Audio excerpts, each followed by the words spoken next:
প্রিয় বন্ধুরা, আমরা যেখানে আসলাম একটা বিশাল পুকুর।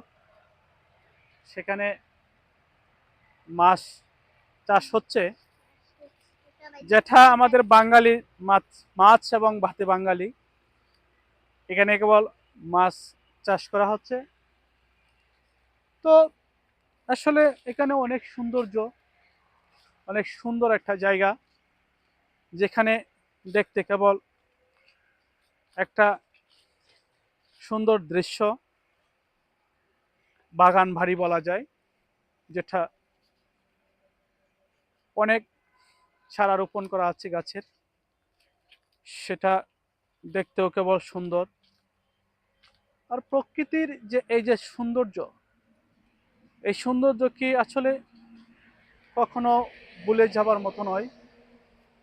এই প্রকৃতি আমাদেরকে সুন্দর জিনিস উপহার দিচ্ছে, আমাদের সবচেয়ে গুরুত্বপূর্ণ জিনিস, যেটা হলো অক্সিজেন।